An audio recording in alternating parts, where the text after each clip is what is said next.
Boa noite a todos. Estamos aqui pela primeira vez como Comum de Você, fazendo mais uma entrevista fantástica com pessoas que nos interessam muito, tá? E hoje eu estou muito contente porque começar essa nova fase como Comum de Você com a Juliana, tá? Pô, a Juliane, antes que ela me corrija. Porque a gente vai falar sobre um assunto que está exatamente fazendo parte da nossa realidade de hoje. A gente vai falar sobre a saúde no trabalho, mas falando sobre a entrada da saúde mental e emocional dentro da legislação. Eu ia pedir para a Juliane fazer uma apresentação breve sobre quem é ela, por que que eu a chamei, assim, por que que a gente vai estar conversando hoje sobre tanta coisa importante. Olá, Cosmo, é um prazer falar com você, é um prazer conversar novamente, né, sobre um assunto tão importante para os trabalhadores e as trabalhadoras do país, principalmente a saúde dos trabalhadores, né? A questão da saúde mental relacionada ao trabalho, ela está em voga, né? Todo mundo está falando sobre isso porque os casos têm aumentado exponencialmente. Bom, eu sou Juliane Mombelli, sou procuradora do Ministério Público do Trabalho e atualmente eu sou vice-coordenadora nacional da Coordenadoria de Defesa do Meio Ambiente do Trabalho e da Saúde do Trabalhador e da Trabalhadora do Ministério Público do Trabalho. Essa coordenadoria é uma das 8 áreas de atuação prioritária e estratégica do MPT. É o Ministério Público do Trabalho, que é um dos ramos do Ministério Público da União. Eu gosto sempre de ressaltar, para que a gente não confunda com o Ministério do Trabalho e Emprego, que é um órgão do Poder Executivo, certo? Então, como uma das 8 áreas de atuação estratégica, nós sempre estamos nos debruçando sobre os assuntos mais importantes, que mais afetam a questão da saúde e da segurança das pessoas que trabalham no país, e a questão da saúde mental agora é o novo desafio. Juliane, você podia contar para o pessoal que está nos ouvindo o que mudou? Como que foi que entrou e por que que você acha que essa mudança foi importante para o trabalhador? Certo. Bom, na verdade, o assunto ele tem sido falado com mais frequência ultimamente, porque houve uma explosão de casos, né, que foram notificados e de afastamentos mesmo do trabalho. Mas o assunto não é novo, né? A saúde a saúde do trabalhador, ela já deixou de ser apenas a questão de ausência de doenças, mas é a promoção do bem-estar completo, físico e mental e social, né, em todas as áreas, inclusive na área do trabalho. A saúde do trabalhador e da trabalhadora, ela está dentro do que se entende por trabalho digno, decente, seguro e saudável, né? Direito ao meio ambiente do trabalho, digno, seguro e saudável, é um direito fundamental que foi reconhecido pela OIT como tal desde 2022. Então, assim, a promoção da saúde relacionada ao trabalho, ela tem que se dar como um direito humano fundamental. E a saúde não só física, né? A saúde mental também. A própria lei do SUS, que é de 1990, também já prevê que o meio ambiente do trabalho, é, os níveis de saúde são determinantes e condicionantes para um meio ambiente de trabalho seguro, né, saudável. É dever do Estado e das empresas garantir, né, o bem-estar físico, mental e social dos trabalhadores. E o responsável por um meio ambiente do trabalho seguro, saudável, decente e digno são os responsáveis pelo meio ambiente do trabalho, ou seja, as organizações, as instituições que empregam as pessoas, as tomadoras de serviços, são as pessoas que podem agir com relação ao ambiente. Então, essas pessoas, essas organizações, os empregadores, os tomadores de serviço, eles têm obrigação de identificar todos os perigos existentes no ambiente de trabalho e adotar medidas para que aqueles perigos não causem agravos à saúde dos trabalhadores, para protegê-los, né? E dentre esses perigos estão lá perigos, os riscos físicos, químicos, biológicos e também os riscos psicossociais, né, que eles devem ser considerados. Faltava na nossa legislação uma norma expressa, né, que falasse que os riscos psicossociais também têm que ser identificados em todos os ambientes de trabalho. Mas, em algumas normas, isso já existia, não é uma novidade completa. Por exemplo, NR, deixa eu me lembrar agora, 36, que trata da segurança e saúde do trabalho nas organizações de abate e processamento de carnes frigoríficos. Ela já falava dos riscos, aspectos psicossociais.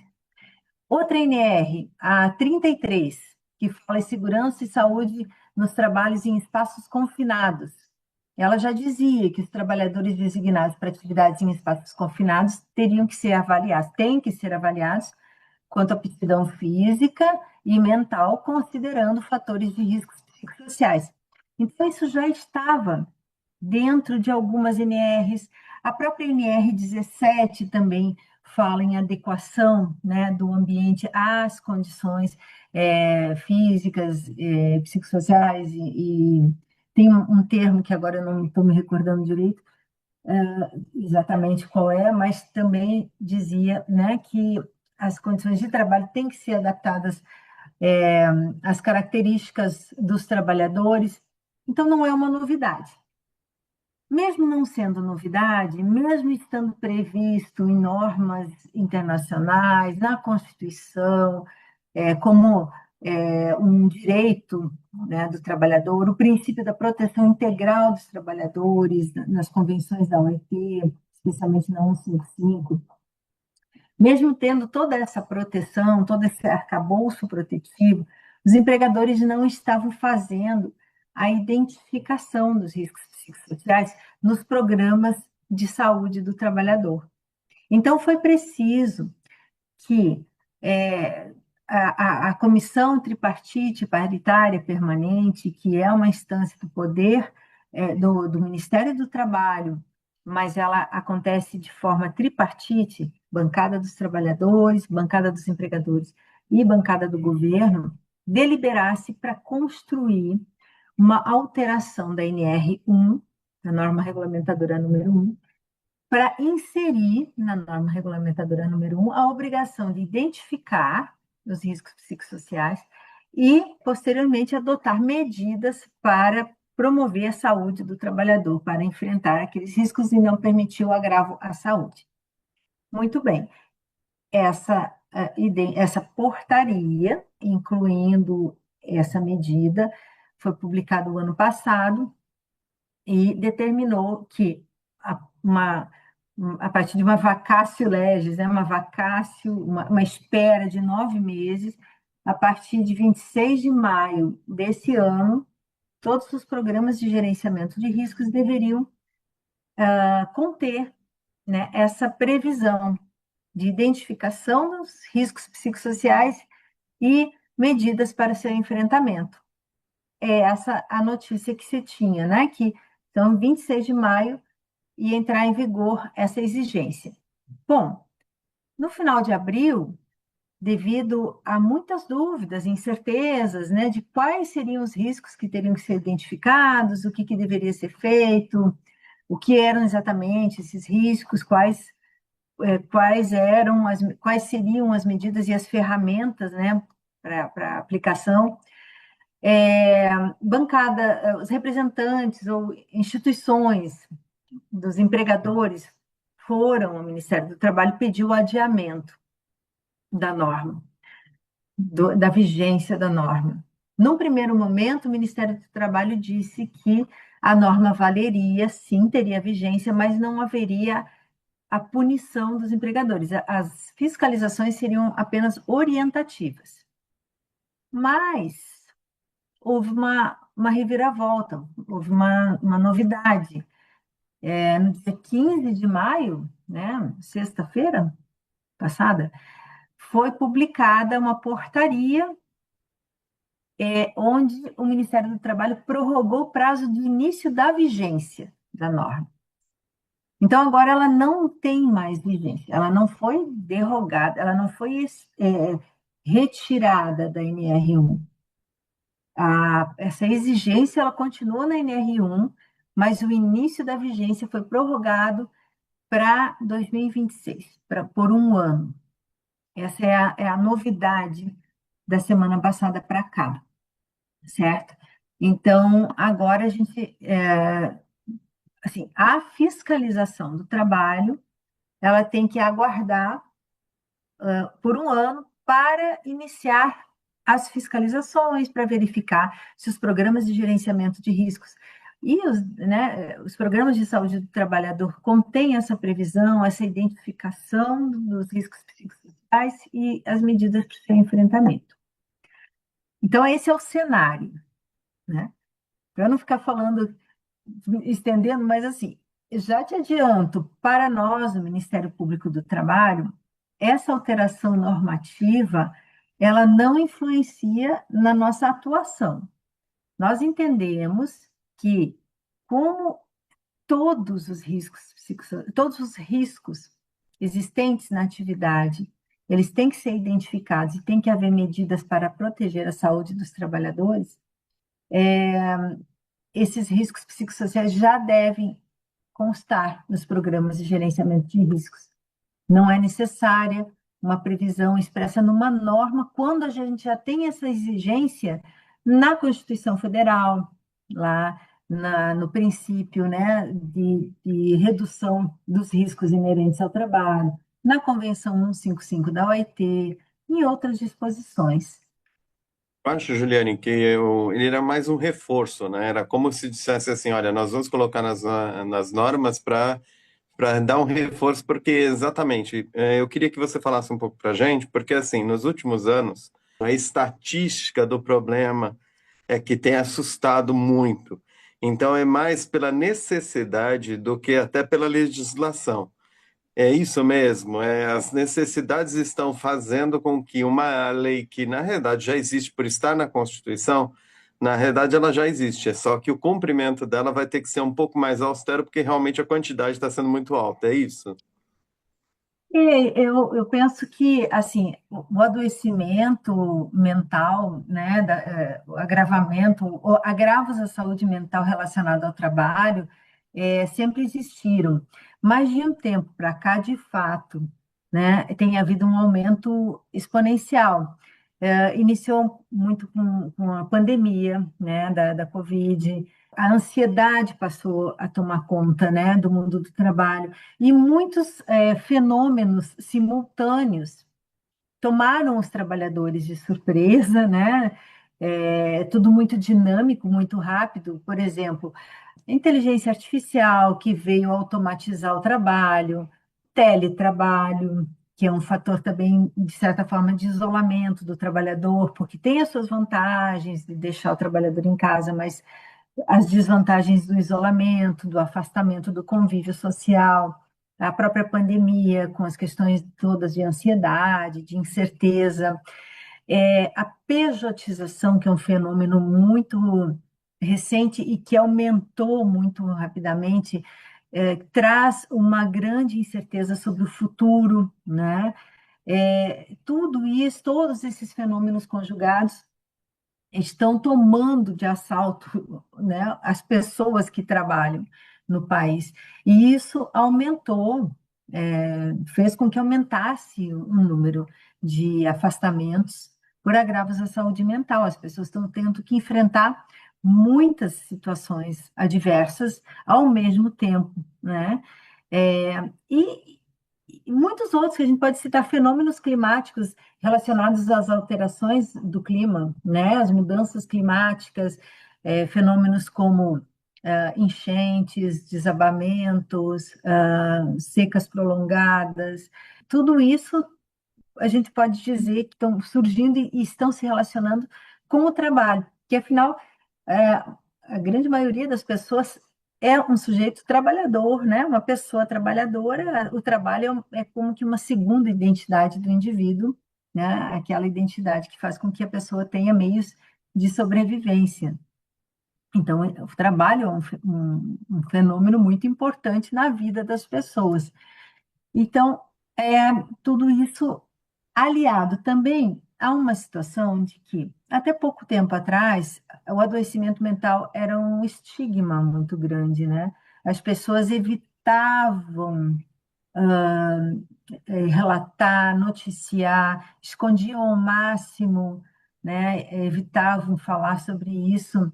E hoje estamos caminhando por um lado, eu acho que isso seria benéfico, né, no sentido de dar mais atenção para a saúde mental e retirar um pouco os estigmas, os preconceitos dessa, né, desses agravos. Então, as pessoas se sentem um pouco mais confortáveis de falar, né, e aí acaba havendo, então, a notificação. Mas esse talvez seja o fator que menos contribuiu, o que mais contribuiu foi a incidência de tantos fatores negativos, né? E não podemos fechar os olhos. O fato do Ministério do Trabalho ter adiado por um ano a vigência da norma não, assim, não diminui, né? A incidência do adoecimento mental, né? Pode até pode até piorar, né? Porque não serão tomadas medidas. E nós entendemos, o Ministério Público do Trabalho entende, que já há conceitos normativos suficientes para entender o que é exatamente fator psicossocial relacionado ao trabalho que pode gerar o adoecimento mental. Queria te fazer uma pergunta bem interessante dentro dessa lógica que você colocou. Hoje, as pessoas têm menos medo de falar que estão com receio, com problemas, com dificuldades emocionais. A gente sabe muito bem que no passado as pessoas não comentavam, então, assim, eu não vou nem falar da parte administrativa, vamos falar na parte física mesmo, assim, na execução de um trabalho repetitivo, por exemplo, é muito comum adoecimento mental e não só físico. E as pessoas, principalmente, ficavam com medo. Por quê? Porque poderiam perder o trabalho. Então, hoje, existe um conceito que é pré. É você evitar a doença que você pode ter pela uma execução mal feita, e até pela pressão. Assim, a gente sabe o quanto que é forte a pressão do empregador ao empregado, tá? E o quanto que isso pode mudar um comportamento ou uma emoção, um efeito na saúde mental da pessoa. Então, eu acho que é um movimento que, como você colocou, é um movimento necessário mesmo de novo, né? A Uhum. sociedade está mudando e isso muda os comportamentos e mudam as consequências. É mais ou menos isso? A gente sempre fala que prevenir, né, é o melhor caminho, é o caminho, pelo menos que a nossa instituição, o Ministério Público do Trabalho, tem como atuação principal, né? A nossa atuação é promoção da saúde do trabalhador e na promoção da saúde do trabalhador e da trabalhadora, prevenir o adoecimento e a acidentalidade é sempre o ideal, né? Desejado. Prevenir diminui os custos, poupa vidas, né? Prevenir é a solução, sempre. Mas para prevenir é preciso conhecer o que está acontecendo, com o que se está lidando, né? E esse conhecimento não é só do empregador, né, ou do responsável pelo ambiente de trabalho, é do trabalhador também, né? Então, dos pontos assim importantes, muito importantes, que inclusive está na NR1, é o conhecimento. O trabalhador tem que conhecer, ele tem que saber, ele tem que ter noção dos riscos a que ele está submetido, dos perigos que ele enfrenta naquele trabalho que ele exerce, nos riscos para a saúde dele, né? Isso é um princípio. O trabalhador tem que estar ciente e tem que participar da construção, né, dos programas de saúde do trabalhador. Isso é fundamental. Acho que você falou o que eu queria mais ouvir, que o trabalhador que está nos ouvindo, que preste atenção nisso. Na realidade, todo mundo fala muito dos deveres, mas a gente tem que entender os direitos. E tem que partir também do trabalhador conhecer tanto os deveres quanto os direitos dele. Isso, difundir isso a gente tem por obrigação. Então é muito legal quando você vem e mostra exatamente esse trabalho pré e não pós, porque depois que já aconteceu, às vezes não tem mais o que ser feito. Então, Exa- assim, se você puder reforçar um pouco para quem está nos ouvindo, o quanto é importante o trabalhador conhecer e ele acompanhar as mudanças nas leis que podem protegê-lo, assim como as mudanças do próprio mercado, né? Então, isso é importantíssimo. Existe uma disposição, tanto na NR1, mas ela já estava prevista na Convenção 155 da Organização Internacional do Trabalho, que é a OIT, que é o direito de recusa. Direito de recusa é quando o trabalhador ele pode se recusar a cumprir uma determinada, a realizar uma determinada tarefa, uma atividade, quando há perigo à sua própria vida ou em sua integridade física, sua própria ou de outrem, sabe? Então, isso está expresso na lei. O trabalhador tem que estar consciente, né, de que é, ele tem esse direito de se recusar a realizar aquela atividade quando há um justificado perigo, certo? E o trabalhador também tem o direito de ser ouvido. A escuta do trabalhador é muito importante nesses, nessa construção dos programas de saúde e segurança do trabalhador, porque é ele quem conhece, né, a atividade, ele que conhece o ambiente. E para isso, a gente sempre fala que é muito importante que os trabalhadores participem daqueles institutos, daquelas comissões que estão ali justamente para ouvi-lo e são formadas por outros trabalhadores. Por exemplo, a CIPA, Comissão Interna de Prevenção de Acidentes, é um instituto muito importante e que as empresas não dão a devida atenção e muitas vezes os trabalhadores não participam porque acham que é só para ter a estabilidade no emprego. Mas não, a CIPA, ela é um instituto que foi pensado pelas normas regulamentadoras já, né, de muito tempo, justamente para permitir que o trabalhador expresse as suas preocupações, é, traga, identifique os problemas pontualmente e crie um cronograma junto com a empresa de solução daqueles problemas. E justamente para dar a estabilidade do trabalhador que integra a CIPA, é justamente para dar liberdade para que ele possa agir com tranquilidade. Muitas vezes, né, contrário ao interesse do patrão que está ali querendo que o trabalho aconteça a qualquer custo, né? Então, participar da CIPA, participar das comissões internas que a empresa desenvolva e também lembrar sempre da participação nas dos coletivos, né, de trabalhadores, nos sindicatos, nas associações, né? Somente através do movimento coletivo é que os trabalhadores têm voz, se tornam mais fortes, né? Exigir dos sindicatos que tenham um olhar para a saúde e segurança dos trabalhadores é importante. Os sindicatos não estão aí só para buscar maiores salários ou pagamentos de verbas, né, diversas. Eles estão aí também para exigir o cumprimento das normas de proteção à saúde e segurança dos trabalhadores. Eu acho que é fundamental o que você acabou de passar e que eu acho que o trabalhador que estiver nos ouvindo vai entender bem. Assim, existem sindicatos e associações que representam categorias. Então, não é só assim. Você falou uma coisa fundamental. Todo mundo entende que o sindicato só vai brigar pelo aumento salarial. Na realidade, também.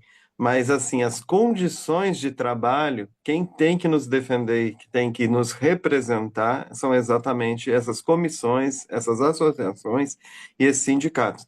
E o que falta é a gente cobrar exatamente a quem é de direito. Então, a gente tem que ouvir e saber entender que a gente tem que cobrar. É isso? Isso, exatamente. A luta sindical no país ela está muito associada a melhores condições de salários, né? Mas se formos ver historicamente, lá atrás eles também já buscavam melhores condições gerais de trabalho, quando as fábricas não tinham muitas, não tinham muito, não preenchiam muitos quesitos de segurança, né? E, e é isso, os sindicatos também têm esse papel, é dever de todos atuar pela proteção, né, do trabalhador. Então, faz parte também cobrar dos sindicatos uma atuação nesse sentido para exigir das empresas essa, essa, essa proteção, né, o cumprimento de todo o arcabouço de proteção dos trabalhadores, não só da saúde mental, né, física e mental. É A importante. gente A gente está caminhando para o final, porque a gente sabe que a internet não gosta de nada muito longo, mas eu queria fazer uma propaganda do MPT que eu acho muito legal e que eu faço sempre, você sabe disso, que é quando ela vai e cria um MPT em quadrinhos, que pega a legislação e coloca num formato que qualquer um possa entender, que fale diretamente com o trabalhador e que os exemplos, principalmente, muito fáceis de serem entendidos e que pouca gente conhece. Então, eu queria que só que a gente finalizasse com algo, além dos artigos e tudo mais que vocês fazem e que pouca gente conhece. Então, eu queria divulgar isso e queria que você falasse um pouco sobre o MPT em quadrinhos para esse pessoal que está nos ouvindo.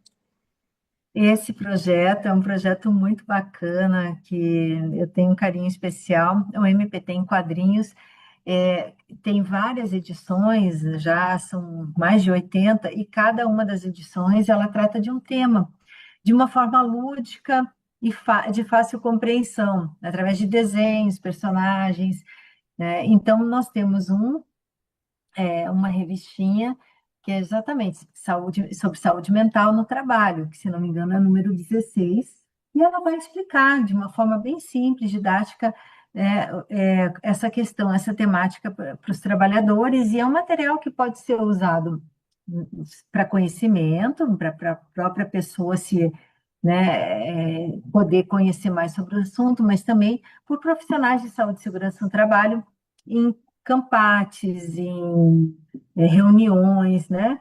Esse material ele fica à disposição de forma gratuita no site mptemquadrinhos.com.br. Pode ser baixado em formato PDF, só não pode ser utilizado em partes, né? Mas ele pode ser utilizado como um todo, pode ser impresso ou de forma eletrônica para ser usado nessas campanhas. E eu acho que acrescentam muito, facilitam muito o trabalho das pessoas que são formadoras, né? Ajudam muito na educação, na divulgação dos conceitos e para a autoinstrução também. E se você me permitir, eu acho que uma dúvida muito interessante, muito presente nas pessoas quando pensam em saúde mental, é quais são os aspectos que pegam e causam um adoecimento, né? Essa que foi o grande debate, né? E as pessoas, enfim, dizendo, mas nós não sabemos exatamente o que está adoecendo e o que tem que ser feito. Então, eu acho que a gente poderia encerrar assim com essa nossa, com a posição do Ministério Público do Trabalho. A gente tem dito que a gente pode começar olhando para a lista de doenças relacionadas ao trabalho, que é uma lista publicada pelo Ministério da Saúde, e ela tem lá na lista A dessa lista completa, ela tem uma parte que fala fatores de riscos psicossociais no trabalho. E aí ela fala quais são esses fatores e quais os tipos de adoecimento que eles causam. a partir desses fatores, as empresas podem começar a trabalhar justamente para evitar o adoecimento, né? Então, assim, não existe, não é difícil, não é tão difícil assim como está sendo dito, né? A gente não está falando de, assim, como é que é, receitas milagrosas, né? Ferramentas. Nós estamos falando de olhar para a gestão do trabalho, para a organização do trabalho, identificar naquela organização problemas que podem causar adoecimento. Então, dentro desses fatores da lista, tem lá jornada de trabalho excessiva, trabalho em turnos ininterruptos, trabalho noturno, porque causa um problema, né, da pessoa trocar o dia pela noite, trabalho com ausência total de pausas, trabalho intermitente, isso tudo relacionado à jornada, porque trabalhar demais também adoece, né? Aí outros, violência e assédio moral, assédio sexual no trabalho, discriminação, atividades onde há risco de morte ou risco de trauma grave, né? Por exemplo, uma atividade muito perigosa, como segurança pública, né? Atividade policial, ou uma atividade em altura, né? O pessoal que faz instalação elétrica em altura é uma atividade de risco, porque tem o risco da eletricidade e da altura. Então, lá nessa lista tem vários fatores que podem levar ao adoecimento mental e as doenças que eles podem provocar. A partir dali, os empregadores já podem começar a ter um piso, uma base para poder montar o seu programa de gerenciamento de riscos, olhando para os fatores de riscos psicossociais. Eu acho que esse ponto assim é muito importante de salientar, porque existe uma forma de começar a fazer isso. Eu acho que foi fundamental o que você colocou agora. Eu ia até te pedir uma outra entrevista nesse sentido, porque, na realidade, eu vi uma correria das pessoas numa direção que não estava muito de acordo com esses fatores de risco, tá? E, assim, achando que só os efeitos do emocional e do comportamental seriam suficientes. E não é, porque na realidade existem fatores já identificados e que são muito fortes. Então, eu adorei que você finalizou exatamente com isso, para que todo mundo que esteja nos assistindo, principalmente o empregador, verifique esses fatores de risco e verifique o que tem a ver com a sua empresa e com o seu negócio, tá? E aí sim a gente tem uma mudança de comportamento. Busque exatamente os profissionais que podem resolver os problemas que você já tem uma lista de fatores de risco que o Ministério da Saúde faz. Então, gente, Exato. se a gente tem uma ferramenta tão poderosa quanto essa, a gente precisa usar. Eu acho que se você quiser, mais para frente, a gente faz uma outra reunião falando só sobre esses fatores e quanto que a gente tem de oportunidade, não só lidar as coisas como ameaça. Esses fatores são uma ameaça, mas eles podem virar uma oportunidade se a gente virar a chave. Então, Juliane, eu queria te dar o espaço para você finalizar como quiser. Eu adorei e eu acho que esse final foi perfeito. Ah, que bom. Eu acho que quando a gente conversa sobre esse assunto, né, dentro do Ministério Público do Trabalho, quando a gente dialoga com outras instituições, nós temos apontado isso, né? Existe uma base, né, para por onde começar a identificação e saúde mental no trabalho não é saúde individual apenas. Claro, fatores pessoais, situações muito particulares, elas podem ser levadas em conta, mas não é disso que se trata. Estamos falando de questões graves que afetam a coletividade dos trabalhadores, né?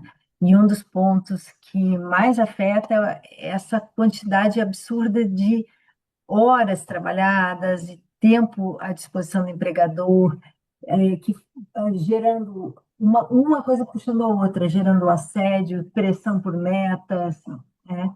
Enfim, é uma série de questões. A gente até pode falar de horas sobre cada um dos fatores separadamente, mas importante hoje é destacar isso. Temos uma base para começar a olhar para isso. Não podemos deixar para daqui um ano. Isso tem que ser feito para já, sob pena de piorarmos, agravarmos a situação, né, da saúde mental relacionada ao trabalho no país. Os nossos trabalhadores e trabalhadoras merecem proteção, né? Saúde, segurança, dignidade no trabalho é o que deve ser buscado sempre. Juliane, super obrigado pela participação. Quem sabe mais para frente a gente fala de novo. Eu quero agradecer todo mundo que está nos acompanhando, porque exatamente a nossa intenção é levar, como a comunidade de saber, levar para vocês instrumentos para que vocês mesmos busquem onde vocês podem ter soluções. E aqui a gente trouxe vários pontos que a gente pode citar. CIPA, a gente pode falar das participações de associações, sindicatos, etc., os fatores de risco já identificados, tá? E a gente trouxe até um brinde extra, que é o MPT em quadrinhos, tá? Pessoal, super obrigado por todos vocês terem participado e estarem aqui nos ouvindo, e até a próxima. Tchau, tchau. Tchau, tchau. Obrigado.